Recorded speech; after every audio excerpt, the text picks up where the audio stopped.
Well, good day everybody. Zombie Force here.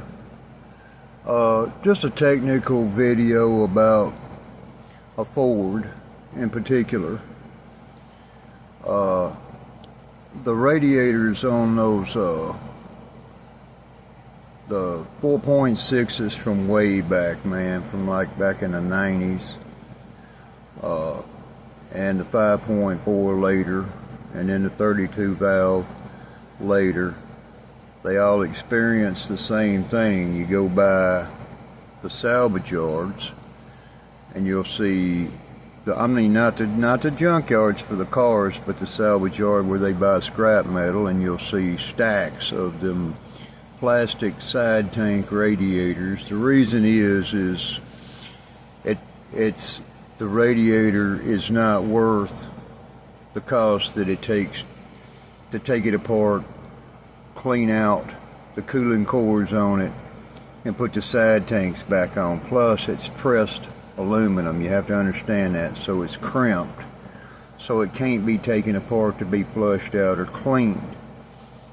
Sometimes the radiator can be flushed, but the proper way to take that flushing on that radiator is to take the radiator out of the vehicle and put some flushing treatment in it right in the radiator, and just let it soak in there. Just soak it in there and it'll clean a lot of it out, but in the long run it's just going to be reoccurring.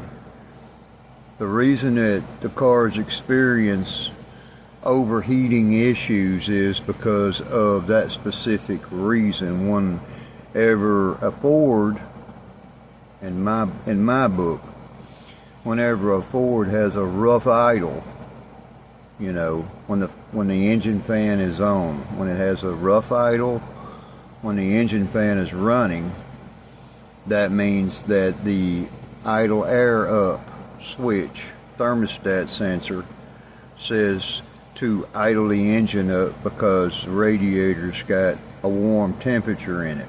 So it's kind of tricky on how that works. It means the engine temperature sensor is going to remain to read the temperature on the gauge, but the temperature on the radiator is saying that it's not hot, because why? It's not getting any circulation through it. So it won't tell the cooling fan to come on and off, and it's kind of tricky. It's just best to just pull the old radiator out, put it in a junk pile, and don't do that until you have the one that you need in your hand, and install the new radiator.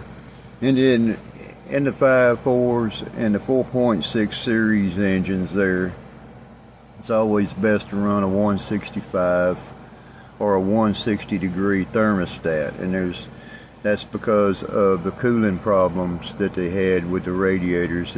It'll make it run at a better temperature on a hot day, and it'll leave it alone in the wintertime. It won't mess with the heater, and it absolutely does not hurt that engine to run that engine at a lower temperature. So if that helped you, I hope so. You know, a lot of people suspect the radiator hoses are collapsing or something going on there, but that's not the case.